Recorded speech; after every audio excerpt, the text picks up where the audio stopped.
proyektong ito. Lalong papaganda ang gawain mo, maipahayag ng mas malinaw ang iyong salita. Magkaroon ng clarity ang mga sound at ang mga gagawin namin ay magbigay lagi ng kaluguran sa iyo. Lord, salamat po.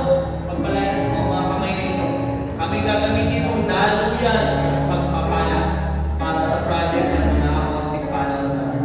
In Jesus' mighty name we pray. Amen.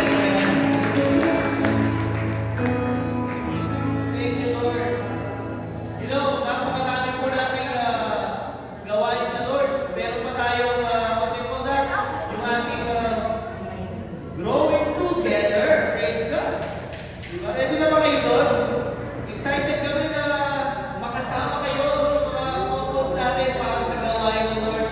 So, yung ating pong 2,000 na registration, pwede na po tayo mag-down payment para at least mapunuan na, unti-unti na punuan na natin yung para sa Lord. Sige, basahin po natin ang salita ng Diyos sa Romans chapter 12, verse 17 to 19. Basa na po ba dyan? Malinaw po ba?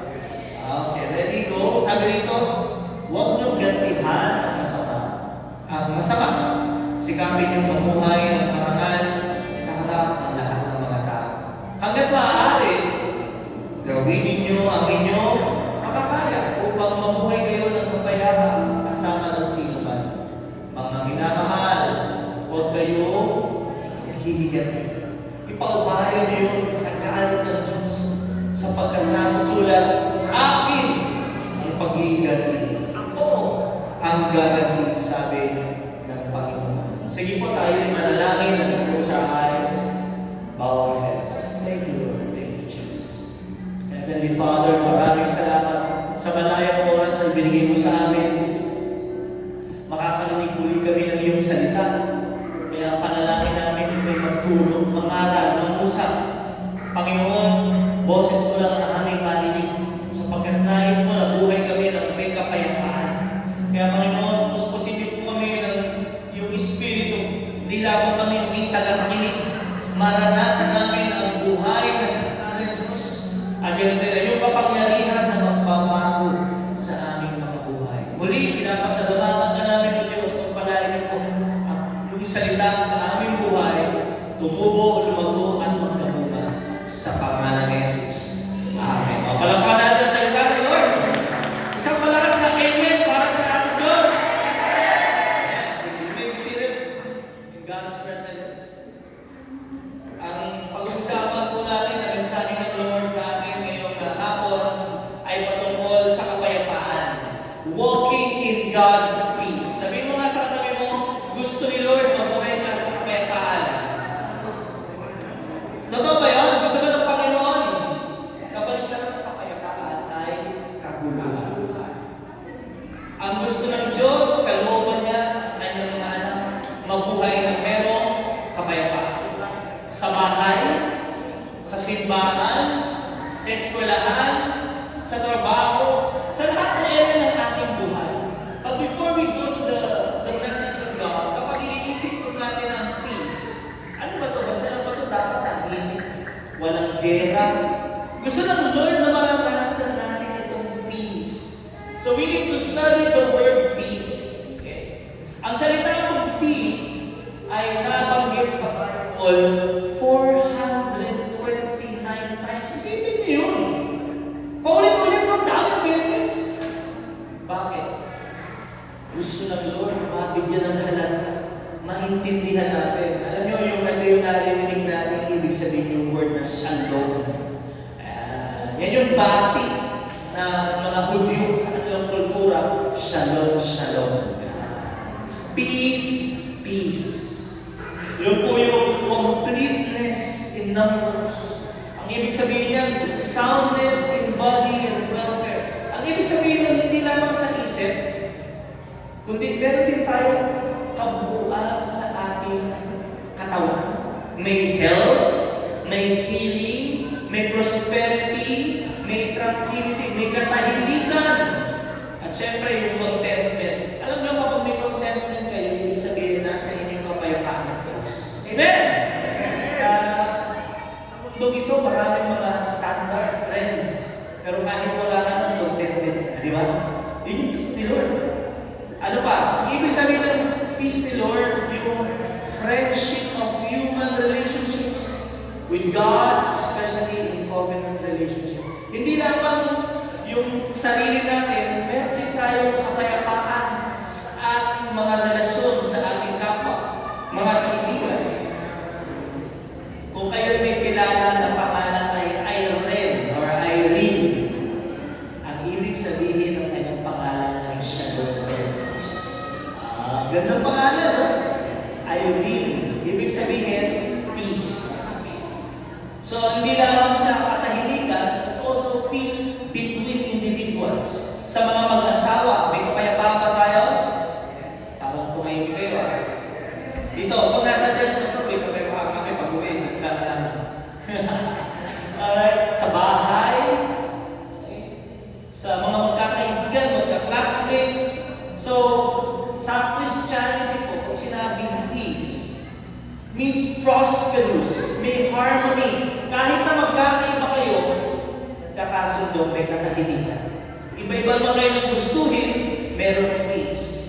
Sa ating mga Kristiyano, ibig sabihin yung ating kaluluwa, yung ating isipan, yung puso, kalmado, may katahimikan kahit ang mundo'y magulo. Kahit may mga pagsubok, may bagyo, may mga problema, suliranin, yung iyong kaluluwa, ang iyong isipan ay may kakalmahan dahil nagtitiwala ito sa Diyos. Amen? Naranasan mo yung peace of God? Naranasan mo na? Uwi na ako, naranasan mo na. Just kidding. Pero dumaan na yung pagkakataon, ba't gano'n nawawala? Totoo, no? Nawawala tayo ng peace. May nagnanakaw. Tandaan natin, the thief comes to steal, to kill, and to destroy. Kaya kapag nawawala yung peace, napakahalaga na makita natin na sino ba mga dahilan bakit nawawala ng peace? Alam ko meron na ako nun eh.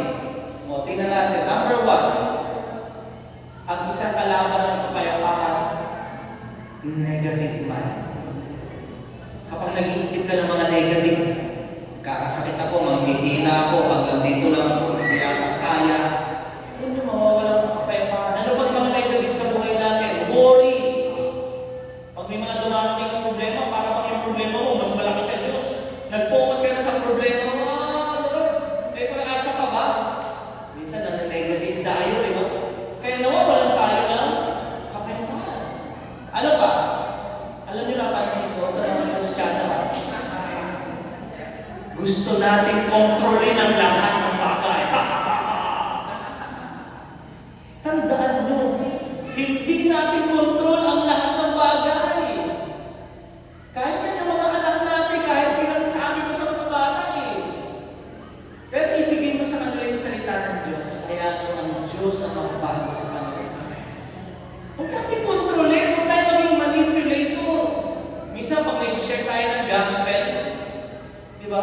Minsan, inisip ko, ay, paano kaya siya magre-respond? Baka ayaw niya, baka i-reject niya, baka pagtawag. Hindi mo na control yun. You do not control the response of others. Pangatlo, bakit walang peace? Kasi masyado tayo busy sa mga bagay na hindi naman natin dapat ginagawa. Ano ba yung mga bagay na pinagkakabalahan natin ngayon? Ano ba yung mga pinubuhan mo sa buhay mo na hindi mo naman dapat buhatin? Problema ng ibang tao, alalahanin ng ibang tao, ikaw. Tawag natin sa Bible study, merong Messiah complex. Ikaw na yung tagapagligtas. Kapag wala ka, hindi sila maniligtas. Kapag wala ka, hindi matutuloy ang programa. Sabi mo sa katabi mo, learn to let go. Surrender mo kay Lord. Hello? Naalala ko si Mark. Nagsiserve siya kay Lord, di ba? Maganda naman yung ginagawa ni Martha, naglilingkod siya. Kaso ang problema, mga kapatid, sa kanyang paglilingkod, nawala na siya ng kapayapaan. Tinawag niya si Jesus. Inutusan pa si Lord. Lord, sabihin mo nga niya kay Mary, tulungan naman ako.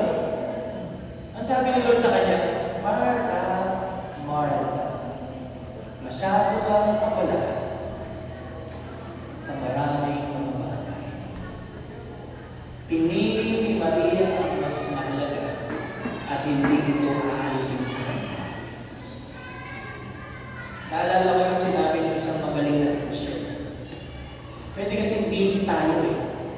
Pero ang pinakamasaklap na mangyari sa buhay ng tao ay magtagumpay siya sa mga bagay na hindi naman mahalaga. You can be so busy in this world. Ginawa mo lahat, magbigay ka ng oras, pero kung nagtagumpay ka doon na di naman yun mahalaga, pagdating mo doon sa tuktok, sabi mo, parang kulang pa rin. Bakit hindi ako masaya? Because it's not your calling. It's not God's purpose for your life. Kapag masyado tayong busy, kahit sa church, mga nagsisearch sa simbahan, sobrang tayong busy dito, wala na tayong peace. Kasi wala na tayong personal devotion. Nagmi-ministry tayo, pero hindi naman tayo nagde-devotion.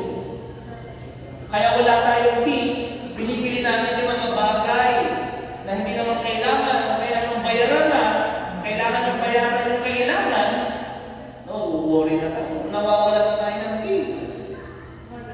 Trabaho ng trabaho, hindi masama magtrabaho. Dapat tayo magtrabaho. Ang Diyos ang nabigay ng trabaho sa atin. Wala nang kapayapaan namin.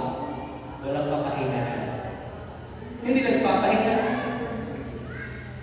Ano pa ang dahilan? Bakit wala tayong kapayapaan? Sagot ko. Ano sunod? Unconfessed sin. Sabi ko kanina sa GIG, maraming kabataan. Ano yung mga kasalanan na tinatago nyo? Darating ang araw, lalabas din yan. Kaya yung nabasang na base, ilabas mo na. Umaming ka na dun sa kitupit mong 1,000 sa wallet ng tatay mo. Tama? Malalaman at malalaman din. Ang Diyos ay liwanag, walang kadiliman sa Kanya. Kaya kapag meron tayong mga kasalanan, alam nyo, kailangan ipahayag at Lord, patawarin niyo po ako, nagkasala ako. Ang nagtatago ng kasalanan ay hindi mananagana. Kapag may kasalanan tayo, napapahiwalay tayo sa Diyos, nahihiya tayo lumapit sa Diyos. Nawawala ng kapayapaan. Sabi ko, nabanggit ko, no, na sa buhay natin, kita ng Diyos lahat. Alam niya ang mga ginagawa natin sa liwanag at sa dilim. Kaya kung gusto natin magkaroon ng kapayapaan, pakayin natin ang kasalanan natin. Sunod,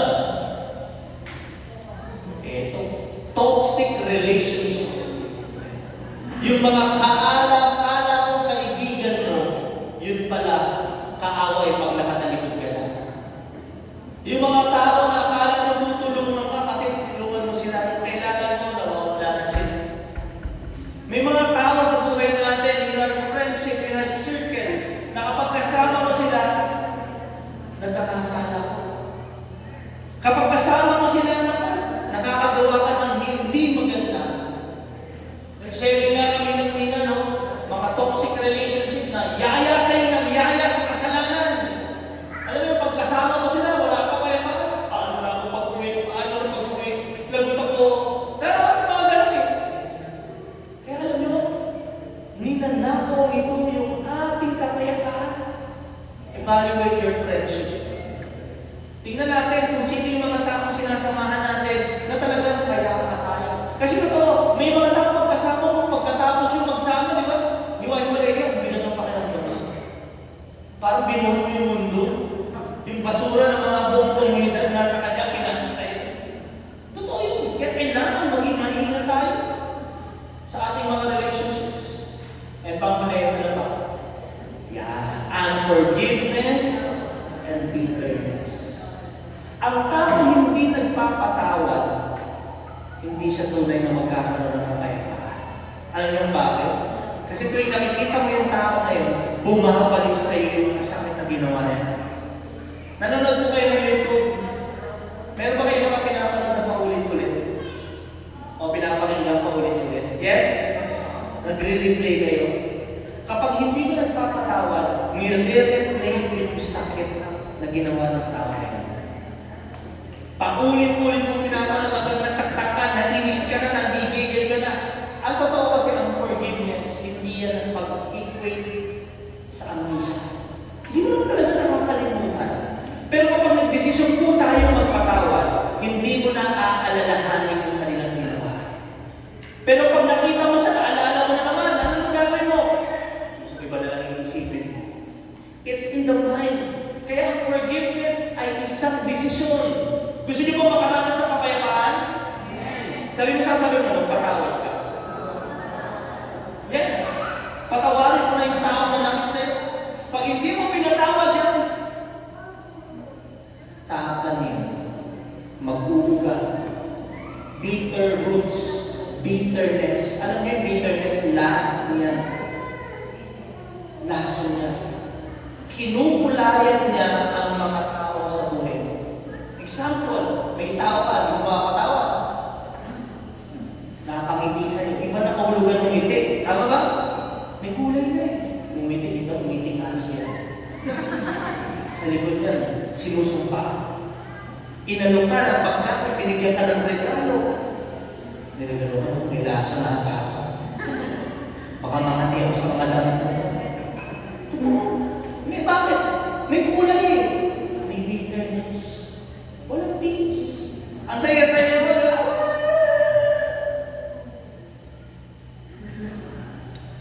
why? Nawawala. Nag-iiba yung naaapekto yung ating emosyon, yung ating desisyon. Bakit? Walang kapayapaan. Pero kapag may kapayapaan ka, kahit sino makita mo, may kagalangan ka din sa Diyos. Amen? Ano kailangan mong gawin, Pastor, para hindi mawala yung peace? Naranasan ko, may contentment na ako. Okay na eh, meron ng harmony. Nawawala lang, nananako lang ng mga bagay na ito. Tatlong bagay po. Number one, para mabuhay tayo sa kapayapaan ng Diyos, napakalaga ng pagiging mapagbantay tayo. Guarding your heart and your mind. Amen? Sabi mo na sa tabi mo, maging mapagbantay. Babantayan naman eh. Yung puso, ang iyong isip. Sabi ng Bible, Proverbs 4:23. Basahin po natin. Sige na po, sabay-sabay po. Ready go. Higit sa lahat,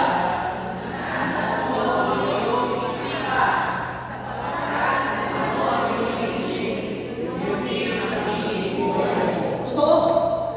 The wisest king on earth. Sabi niya, kung meron kang iingatan, hindi yung kayamanan mo, hindi yung bahay mo, hindi yung mga anak mo. Higit sa lahat, sa buhay mo ang iingatan mo ay ang iyong kasi kung ano yung iniisip mo, magiging ano yung buhay mo. Yun po yung nagiging direksyon, the course of your life. Nasubukan nyo ng manood ng horror, mga bandang alas 11, alas 12. Tapos matutulog na kayo, naiisip mo, di ba? Tapos kinanamit ka ng asawa ko, kung mga tubig, ikaw na. Naapektuhan ka kahit pa paano? Naapektuhan. Napansin niyo ba? Social media. Social media lang. Hindi mo naman talaga solo yung kanta, pero napapasayaw ka ng papakanta. Hawak mo, hawak mo. Aba? Ako di ko naman lang tayo bata. Kasi nga, lagi ko narinig. Tama ba? Subconsciously, hindi ka conscious ha, subconsciously, pumapasok sa isipan. Kaya naman mag-ingat kayo. Baka nagiging warrior ka. Baka nagiging fearful.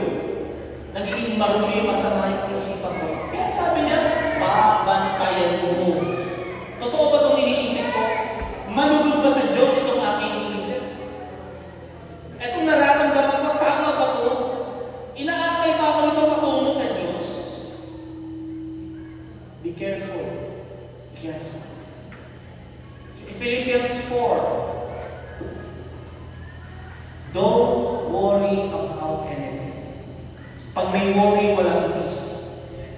Nag-worry tayo sa mga pagsubok, kinukulang tayo financially. Alam ng Bible yan. Alam ng salita ng Diyos na. Eh nakakatuwa itong Philippians. Sige, Philippians, nakakatuwa. Alam niyo ang bakit? Yung nagsasabi ng don't worry, nakakulong. Sipin niyo yun. Paano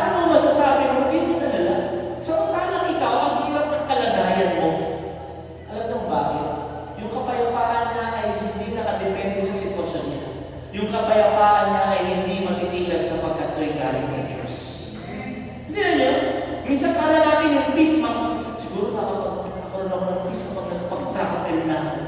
Andun ako sa bundok, walang tao, sisigaw ako, ah! Masaya makapunta doon. Masaya makapag-beach, wine, talaga. Masaya po yun. Pero na po, ang kapayapaan ay hindi nakadepende sa lugar. Ito'y nakadepende sa relasyon natin sa Diyos. Kaya kapag meron kang Diyos, kahit anong sitwasyon sa buhay mo, pwede mong masabi sa mga tao, kayong mag-alala. Anong ginagawa kapag nag-aalala? Instead, pray. Sito yung punong-puno ng may kalungkutan doon. Siyempre, madilim, walang hindi yung gaya ng mga kulungan na meron din sa Pilipinas. Naka-aircon ka, naka-TV yung mga bintay, hindi. Talagang madilim. Walang sinag ng araw. At bago sila itinulog, sila ginulpi, nilagay. Buong katawan nila, may sakit. Pwede pa lang may peace kahit may sakit, no? Pwede pa lang may peace kahit masikip ang bahay, mahirap ang kalagayan, pwede. Ang sabi niya, pray. Mananalangin. Sabihin mo sa Lord, lahat ng kailangan mo, lahat ay ipagpasalamat mo. Pag ginawa mong manalangin, alam niyo, ang sabi doon, then you will experience God's shalom, which exceeds everything we can understand. Ano ibig sabihin nito? Di mo makunawaan no? Nakakulong, walang aircon yung kulungan, ang init, sakit, nahihirapan, pero pag tinignan mo, parang walang problema. Bakit? Kasi hindi kapayapaan ng Diyos. Tingnan mo na katabi mo, may kapayapaan mo sa Diyos. Mukha siyang, Pastor, parang asaya-saya sa po. Hindi mo alam, pero may mga problema yan. Tama ba? May mga pagsubok yan. Ano nagbibigay sa atin ng ngiti na yun? Kakalmahan. Ano mo, no? Shalom. Bakit? Sabi nito, His peace will guard your hearts and minds as you live in Christ Jesus. Anak tayo ni Lord eh. So meron tayong kapayapaan na magbabantay sa atin. Sabi niyo guard. Sabi niyo guard. Sino dito nakaawan mo yung guard? Sino dito galit kayo sa guard? Kinukulit kayo dito. Ayaw kayo papasukin ng guard. Pag nagbabasa kayo ng Bible, napakahalaga. Makita nyo, di ba nasa kulungan siya? Kaya nung sinulat niya yung guard, military term. Nasa isipan niya, the peace of God will guard. Alam niyo yung word na guard is the word for pray, to guard. Ang ginagawa ng guard, tatayo siya para saan? I-prevent niya yung mga hostile invasion.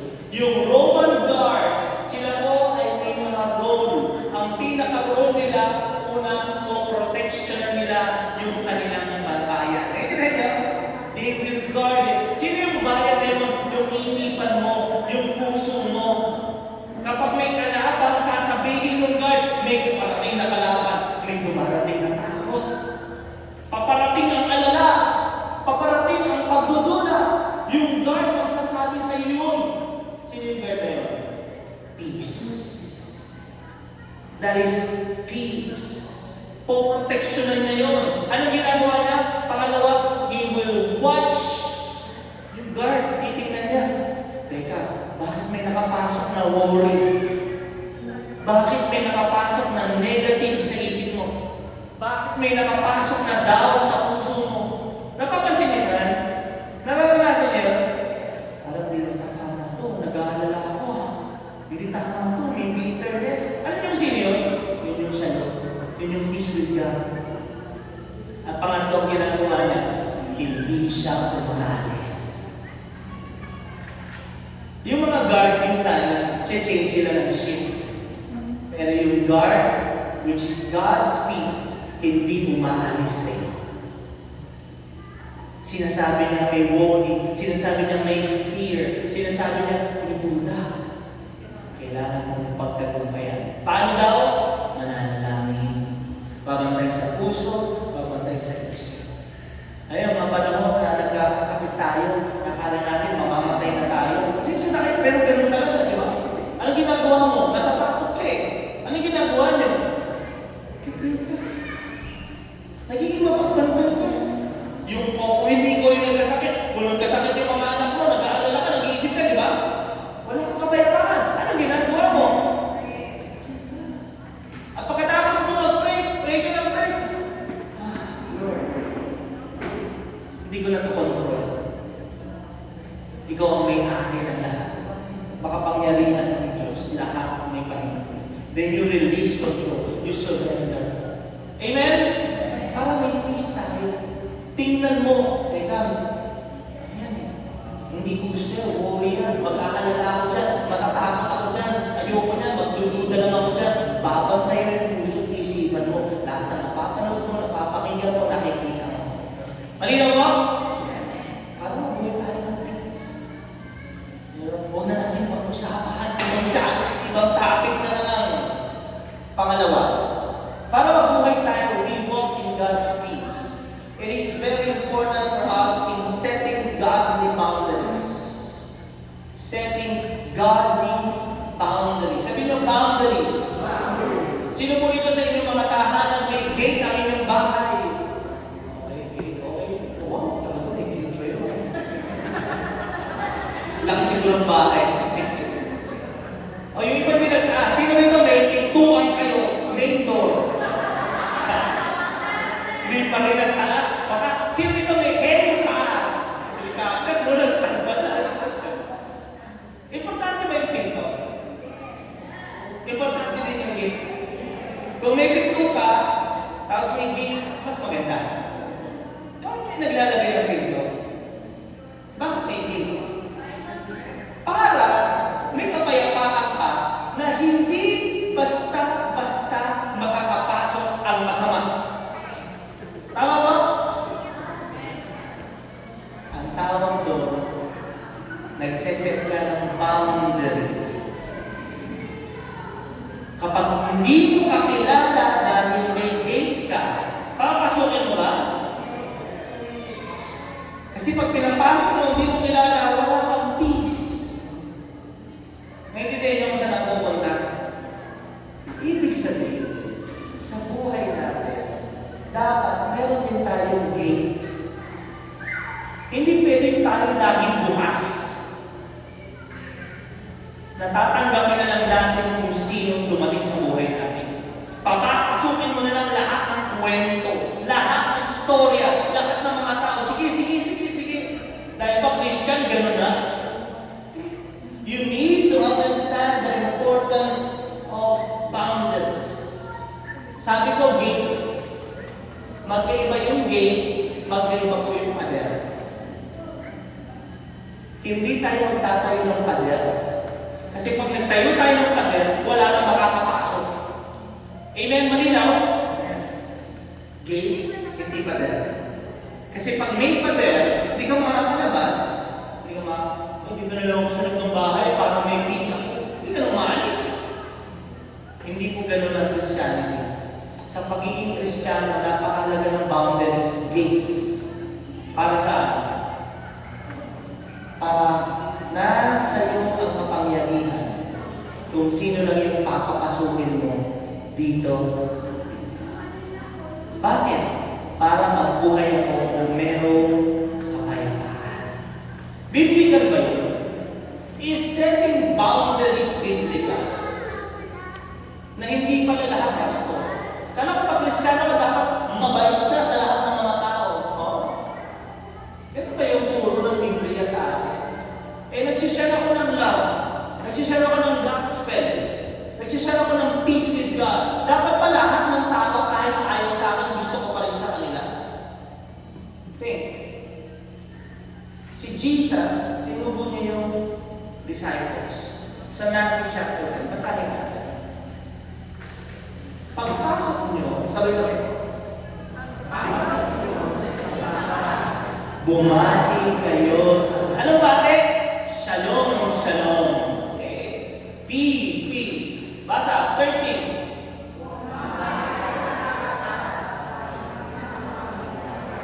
Kung tinanggap ka, dapat bigay niyo ang inyong shalom, ang inyong kapayapaan. Ngunit, kung hindi ito dapat, teka, bumalik nawa sa inyo ang inyong kapayapaan. Ang sino mang hindi tumanggap sa inyo, ni makinig sa inyong mga salita. Ano sabi ni Jesus? Lumabas kayo sa... Sabi niya, ayaw nila maniwala sa inyo? Yung peace, ayaw nila ng peace? Ano sabi niya? Pagpilitan mo yung sarili mo? Hayaan mo gustuhin ka, i-reject ka, paulit-ulit kang gustuhin? Hindi. Ang sabi niya, this is the message, the gospel, the peace. This is the message of love. Pag ayaw nila yun, lipat. Lipat. Paglabas nyo, ano sabi niya? Pagpagin nyo ang alikabok sa inyong mga kapatid. Narinig nyo na yung aral na ba? Ano ibig sabihin ni Jesus? Sa kanila pong mga Hudyo, sa Pilipino, pagpapasok ka sa bahay, uhubarin mo yung iyong sinelas, di ba? Kasi ayaw mo na yung dumi ng sinelas mo pumasok sa bahay. Sa kultura ng mga Hudyo, hindi lang sa bahay. Example, galing sila sa labas. Samaria, galing sila doon sa mga lugar na hindi malilinis. Bago sila pumasok ng Jerusalem, the Holy Place, papagpag sila ng alikabok sa kanilang paa. Ginamit ni Jesus yun. Bakit? Kasi alam nila, yung mga alikabok ngayon, yun yung mga marurumi. Eh, hindi po mga kapatid. So, sa kapatid natin, kung may mga tao na ayaw nila ng message of peace, ayaw nila ng message of love, kapag kasama mo sila, ayaw nila yung mga Bible. Ano sabi ng word? Mag-i-stay ka pa sa ganung environment? Hindi. You have a mission. You move to the next person. You move to the next house. Kailangan meron boundaries. Hindi gusto ng Diyos na maabuso ang kabutihan ng kanyang mga anak. Kasi isipin niya, paano mga Kristiyano yan? Sis, brother, tayo, ganyan. You show them the message of love. You show them the peace of God. Ano tayo? Pero pag nandun ka sa loob ng bahay, they reject, they persecute you, gusto ka nilang saktan, behind your backs, gusto ka nilang sirayan. Listen, mag-i-stay ka pa sa ganyan environment. Sabi ni Lord, you need to walk in peace. Huwag mong hayaan na kuhain yung iyong kapayapaan. Anong sabi niya? Ngunit kung hindi ka dapat, huli mo yung kapayapaan mo. Protect your peace. Huwag mong hayaan na ma-disturb yung peace mo dahil sa mga tao na yun. Pastor, kanino ba ako magsiset ng mga godly boundaries? Tuwing kailan? Tingnan niyo to ha. Una, kapag may mga tao na pine-pressure ka sa kasalanan. Friendship. Friend, sister, punta ka dito. Kaya alam mo na magkakasala kayo doon. Sige na, dito ka na. Hindi na yung mga ganun, di ba? Sige na, pag di ka punta, di ka na namin tumama, di ka na namin kasama. Alam mo kailangan gawin? Hindi nila nire-respeto yung pagiging Kristiyano. Gusto nila ako magkasal. Gusto nila ako magsinungaling. Kapatid, you need to set boundaries. Inahayayahan mo gumawa ng mga immoral, ng mga gawain. Pangalawa, alam niyo kung sino yung mga tao iiwasan mo? Magsiset ka ng boundaries. Hindi ka maglalagay ng pader. Ano lalagay mo? Gate. Gate lang. Pag nakita mo sila, teka, hello, Mare, brother, pasok ako. Hindi gagawin ako eh. Naintindihan niyo? Boundaries. Hindi mo sila itatakbuhin, hindi mo sasabihin, galit ka sa kanila. Mahal mo sila, pero hindi mo papapasok papasukin sa bahay mo. Bakit? Kapag pumasok sila sa buhay mo, magkakasala, magugulo, mawawala kapayapaan. Are you listening? Pangalawa, pag may mga tao na inaabuso yung kabutihan. May mga tao po bang gano'n ngayon? Kaya alam nyo, nag-uusap na kami ni DJ. Sabi niya, dahil bakit ayaw mo magpakilala ng pastor? Medyo siyempre tatay mo, nanay mo. Alam niyo kung bakit? Hindi naman pastor eh. Pag nagpakilala ng Christian ka din, iba na tingin. Sabi, nag-iiba. Christian ka, dapat lagi kang bibigay. Christian ka, dapat tulungan mo. Kung wala kang tao. Christian ka, dapat maging ano ka sa akin. Wow! Pag gano'n, na gusto nilang nagustuhin yung kabutihan mo, kapatid, set ng boundaries. Kasi ano to, hindi nila gusto yung magiging Kristiyano mo. Ang gusto nila yung mabe-benefit nila sa'yo. Sa church, normal yan. Natural talaga yan. Kaya, pakinggan niyo ba? This is a wonderful principle. Truth, katotohanan. Dapat tayo tumulong. Katotohanan yun. Dapat maging mabait tayo. Amen? Love. Totoo? Pakita natin ang ating pagmamahal sa mabuting gawa. Yes? Truth and love requires wisdom. Requires wisdom. Hindi lang pwede puro lang. Kasi puro pa lang, example, puro pa lang magulang, ano nangyari sa anak mo? Spoil. Mahal ko siya eh. Lahat bibigay ko sa kanya. Kahit umiyak siya, bigay ko lahat. Wala yung katotohanan. Ano yung katotohanan? Bawal to sa'yo. Makakasama to sa'yo. Pag puro lang. Truth and love requires wisdom. Kasi may mga tao that will take advantage of you. Nalaman nila na ikaw is sa mga mayaman. Manghihiram na manghihiram. Sister, tapos hindi ko nakikita sa church. Brother, mahirap naman ng ganito. Magbabayad ha? Magbabayad. Ito yung utang ko, 4K, di ba? The next yung babalik, utang naman ng 8K. Mas malaki. Palaki. Tapos wala na, hindi mo na nakita. Wisdom. Nagbibigay ba tayo tumutulong ba tayo sa kapwa na? Oo. Pero kailangan ng karunungan. Huwag mong hahalaan na mawala at manakaw ang iyong sariling kapayapaan dahil hindi ka nagbigay ng boundaries. Papatiin ko pa rin sila, hello, brother, sister, kamusta ka na? Oh, glory to God, nakikita tayo. Pero pag patungkol sa pera, may guilt. May boundaries. Sa bahay po may boundaries pa kayo. Naglalagay kayo ng boundaries sa bahay. Naglalagay kayo, hindi nyo lang alam. Sample, yung may mga anak. Alam ba ng anak ninyo lahat ng pera nyo? Mga magulang? Alam nyo yung full amount ng pera nyo? Sa doon? Sinasabi nyo ba? May nakalagyan mo ng boundaries. Hindi lahat pwede mong malaman. Tama ba? Kasi pag nalaman mo, malamang magpabili ka araw-araw ng laruan. Tama? Boundaries. Para saan? Sa iyong kapayapaan. O, ito naman. We're speaking of healthy boundaries, godly boundaries. Tayo mga Kristiyano, gusto natin magkaroon ng peace with each other. Amen? Sa simbahan, hindi nawawala yung conflict. Nagkakaroon ng challenges, arguments, clash ng mga personalities. O nagkaroon ng clash. Hindi lang to sa labas, kahit sa loob ng simbahan. Totoo, may mga nag-aaway. Parang nagugulat yata tayo. Ba't iba tayo lahat? Hindi lahat. Nagkakaroon ng clash. Gusto ko yun naman, pero magkakaiba tayo eh. Nagkaroon sila ng clash. Para mabuhay ka at peace, hindi mawala yung peace, anong kailangan mong gawin? Huwag kang bitter. Huwag kang, umuipunin. Ang kailangan mong gawin? Magpatawad ka. Magpatawad ka. I-release mo yung forgiveness. Eh, pastor, ayaw niya eh.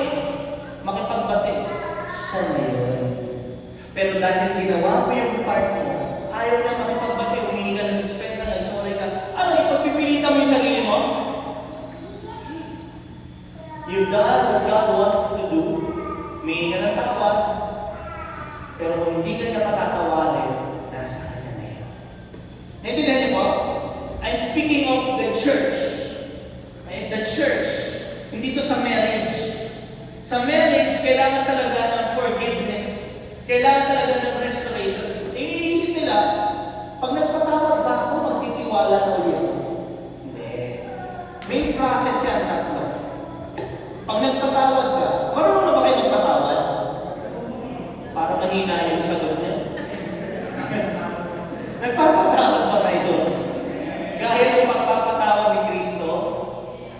Yung pagpapatawad ni Kristo, hindi nakabase sa emosyon. Decision yun.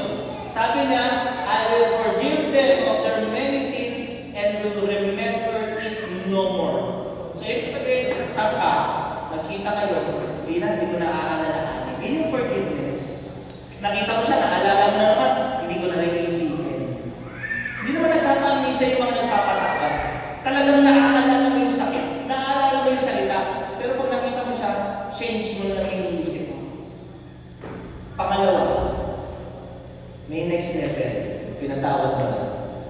Next level is earning the trust. Hindi agad pagkakatiwalaan. Example lang. Inutang ka.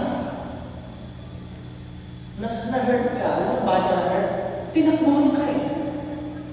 Humingi ng tawad. Pautangin mo ulit. Sagot. Hindi. Pag pinautang, wala ka naman, please. Baka mawawala na naman siya.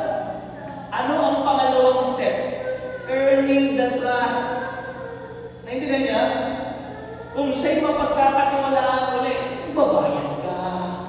Amen? Sinaktan ka. Tingnan natin kung talagang nagbago na siya. Yun eh. Kapag nasaktan tayo, mababasag ng tiwala. At hindi yung instant na mapalik ka. Alam mo ng Diyos, kapag hindi ka pa nagtitiwala, pero nagpatawad ka, okay lang yun. Hindi kasalanan ang hindi pagtitiwala sa tao. May karunungan ka. Pangalawa, earning the trust. Forgiveness. Pangalawa, earning the trust. May pangatlong level. Ito yung panghuli. Reconciliation. Magbabati na uli kayo. Magiging magkaibigan na uli kayo. Magiging close na uli kayo. Pero bago dumating yung reconciliation, restoration, kailangan forgiveness and earning the trust. Naintindihan niya? Kasi mahirap kapag tayo nasaktan na.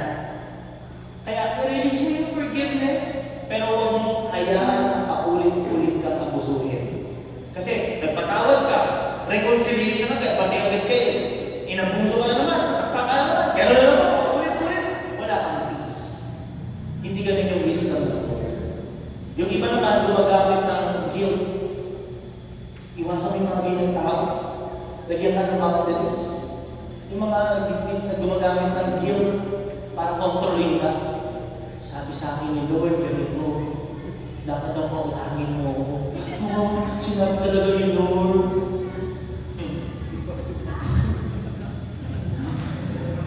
Sabi ni God sa akin kung mahal mo ako. Wow, talaga na. Nag-joke na lang ba? Hindi. Bakit pa narinig si Lord? Ibang mo dyan. When trust is broken, napakahalaga po na magkaroon tayo ng wisdom, na mag-set ng godly boundaries. Ano sabi doon sa binasa natin? Romans 12:17-19. Basa ko. Huwag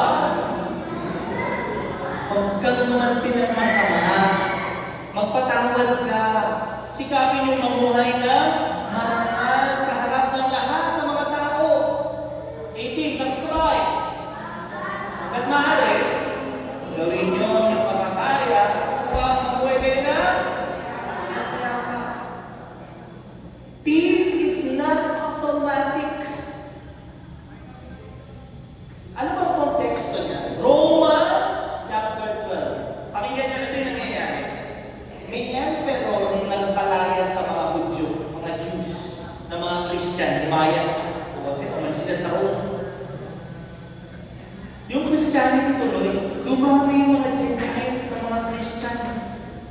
yung mga Gentiles, hindi sila masyadong maalam sa law, sa kautosan, yung kay Moises, yung mga ceremonial laws, yung mga pagkain, yung patungkol sa dugo, hindi sila marunong. Kaya nung bumalik sila, marami silang mga clashes. Marami silang mga pagtatalo. Saan? Sa pagiging isang tagasunod ni Kristo. Kaya sabi ng Apostol Pablo, hanggat maaari, if possible, live at peace with everyone. Anong point dito? Hindi kasi automatic.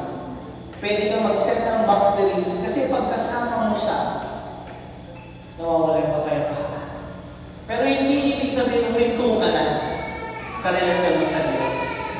Pinoproteksyonan mo lang ang kapayapaan na binigay sa iyo ng Panginoon. Amen? Sunod, huwag kayo maghihigante. Ipaupahan niyo yun saan? Kung sila abuso, inaabuso tayo, may boundaries. Huwag kang tumantay. Huwag mong patuloy sa diba? Nasa loob na ako ng king pastor, may peace na ako, gaganti ako. Hindi. Huwag. Si Lord ang bahala sa kanila. Amen? Pero dahil may boundary, hindi mo sila palalapitin ng malapit sa buhay mo para hindi ka masaktan, maabuso ng paulit-ulit. Amen?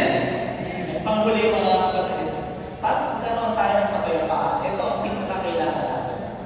Establishing peace with God. Yung kapayapaan natin saan? Sa Diyos. God is the source of our peace. Jesus is the Prince of Peace. Sa ating krus, anong pinakamahaba? Yung ating vertical. And then horizontal. Unahin natin yung vertical relationship between us and God. Kapag punong-puno ka ng kapayapaan ng Diyos, kapag punong-puno ka ng kagalakan, ng pag-ibig, ng pagpapatawad ng Diyos, your horizontal relationship will follow. Amen? Kasi bakit? Nandun ka sa source. Unahin mong magkaroon ng peace with God. And peace with others will follow. Sabi dito ating Romans chapter 5 verse 1, sapagkat napawalang sala na tayo. Next slide po. Napawalang sala na tayo sa pamamagitan nila. Ng pananampalataya, meron na tayo kapayapang ugnayan sa Diyos sa pamamagitan ng ating Panginoon. We have peace with God because of what Jesus Christ our Lord has done for us. Kaya maaaring sa buhay mo naranasan mo na makaranas ng ganitong kapayapaan. Ang kailangan mo lang gawin, kapatid. Watch out. Guard your heart and mind sa mga peace stealers. You need to guard your heart and mind. Number 2, set healthy, godly boundaries para hindi maapektuhan ang iyong sarili kapayapaan. Panghuli, punuin mo ang iyong sarili sa kapayapaan ng Diyos. Let's close our eyes and bow our heads in prayer. Panginoon, maraming salamat. Your will for our lives is to live with peace everywhere. Panginoon, maraming salamat po. At kung kami, Panginoon, ay narito, maaaring nawawala ang kapayapaan, o kami naging dahilan para ibang tao'y hindi makatanggap ng kapayapaan, Panginoon, hihingi kami ng tawad sa iyo. Patawarin niyo na po kami, Panginoon. Kailangan ka namin sa aming buhay. As we close our eyes and bow our heads, maybe you're here today and you say, Pastor, ako yung mga dahilan. Ako yung dahilan bakit walang kapayapaan sa pamilya, sa loob ng tahanan. Kapatid, hingi tayo ng tawad kayo. Manalangin tayo galing sa puso natin. Pwede ba natin taas yung kamay natin sa Panginoon sa panalangin? At panalangin na paghingi ng tawad. Sabihin natin, Panginoon Jesus, patawarin po ninyo ako. Lord, magkasalanan ako. Marami akong pagkukulong sa iyo. Panginoon, pinagsisisihan mo na po lahat. Pinahahayag mo ang aking kasalanan.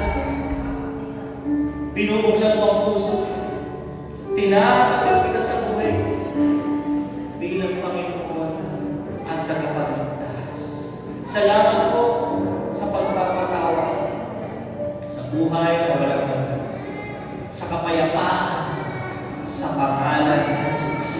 Amen. Palakpakan natin ang Panginoon. Tayo lang po tayo.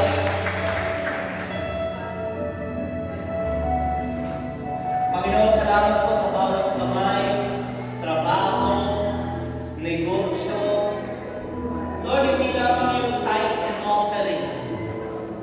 Nagpapasalamat din kami kasi naunawaan namin ang kapangyarihan ng pagtatanim at kapangyarihan ng paghahari. Pagpalain niyo po ang bawat gawa ng bawat isa na namin. Maaaring sila nagdinegosyo, sila nagtatrabaho, sila gumagawa, Panginoon. Lord, lahat ng aming mga pagkabuhayan, tinataas namin sa iyo. Ikaw ang Diyos na magpapalagot, magpapasagana sa amin. Magiging daluyan kami ng pagpapala. Salamat, Panginoon. Bless our finances. Bless our health. Bless our family. Provide everything that we need, God. We will continue to sow in your kingdom. We believe and receive it. In Jesus' mighty name. Everybody said, Amen. Thank you, Lord.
Sige po, mananangin tayo.